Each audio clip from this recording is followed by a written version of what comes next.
Kiaran McLaughlin was booked on this show before they ran the 122nd Derby, and it turns out to be a lucky happenstance for us. Kiaran was the assistant trainer for D. Wayne Lucas, then a jockey agent, and now a very prominent trainer, as I pointed out earlier.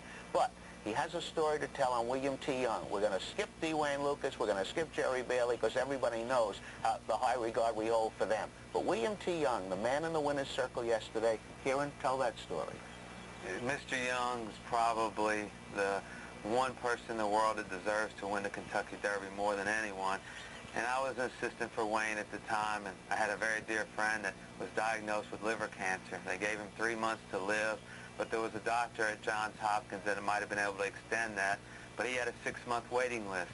So I called Mr. Young and asked him if he could help. He asked me my friend's name, the doctor's name.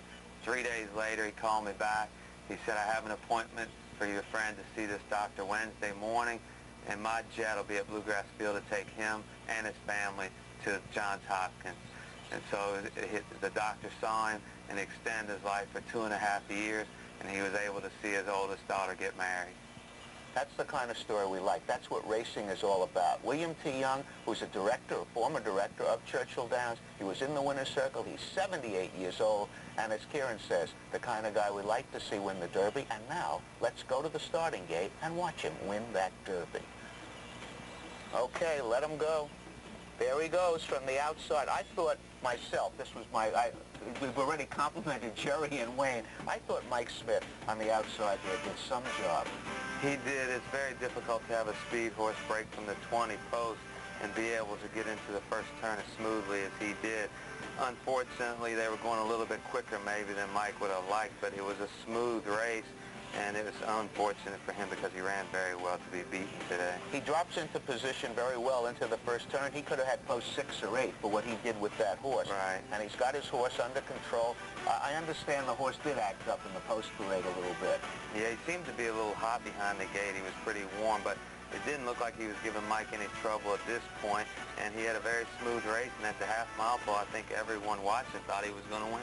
And I know you're watching Grindstone, wherever you are, because you're rooting, or Editors, no, you're rooting for them. Right, it's hard to keep track of them, and Jerry, watching the rerun, the isolated shot, it's amazing how smooth a trip he had, and that's what it takes to win the Kentucky Derby. At this point, the way Mike is going up on these 2 horses, it looks like the bar shoe isn't bothering him, the post position isn't bothering him. You know he's going to take them at will and start to pull away. I know that I thought it was history. Yeah, at this point I thought the race was over, and it was just a matter of how far he was going to win.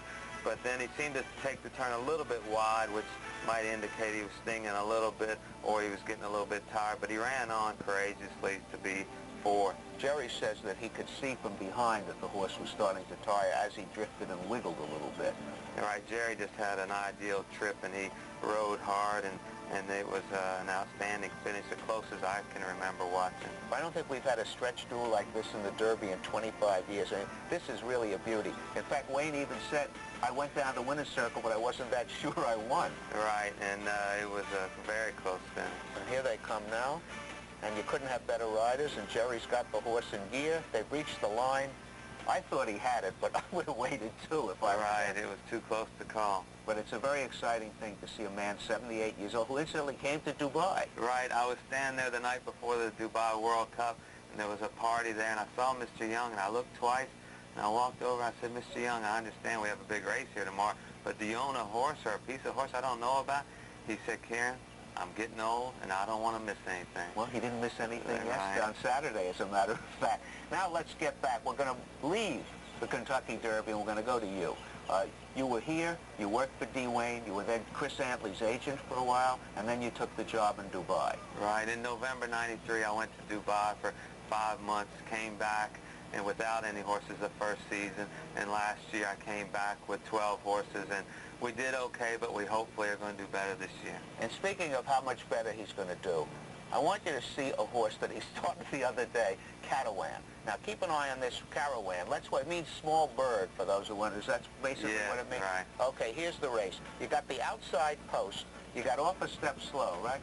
He broke just a touch slow, but it was excellent to be on the outside and be in the clear, because coming from Dubai, you just don't know if he's going to have the speed to be able to keep up with the American sprinters.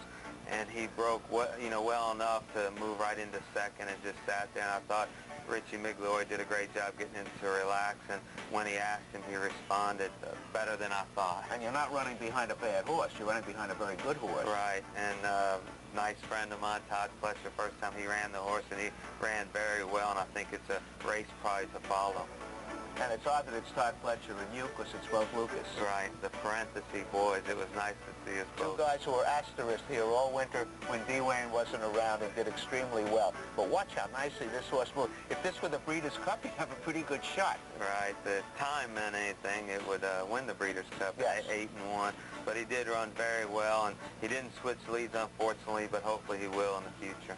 What's the plans for a horse like that? Well, we're not sure. We will obviously move to graded stakes, hopefully, with him, because his pedigree indicates he could be a stallion by Mr. Prospector, so we'd like to get some graded earnings behind him. Well, one of the things I want to point out, you've come to play this year. Last year, you came here with horses, and they really weren't that good. This year, everything you put on the track has really looked excellent. Thank you, and we are here with a much better group this year, and Allied Forces ran yesterday and won a stake at Pimlico on the grass, and hopefully Kia Luck will run well in the Pimlico Special next week. Kia Luck's the horse that ran the same day Cigar ran in Dubai, won by 20 in better time. Right. Well, if time means anything, again, we know what it means. It means you're in jail. Right. He ran very well. It's exciting. He's 3 for 3 on the dirt, and hopefully will run well next Saturday. We'll have a lot of questions answered. He'll be at Pimlico next Saturday against Jerry. That's the horse of the moment, right? Right. He's the now horse, and it's going to be an exciting race. We'll learn a lot about him. Okay, this man will be a factor all year, and again, we think we put a little different spin on the Kentucky Derby. Thank you, Kiaran.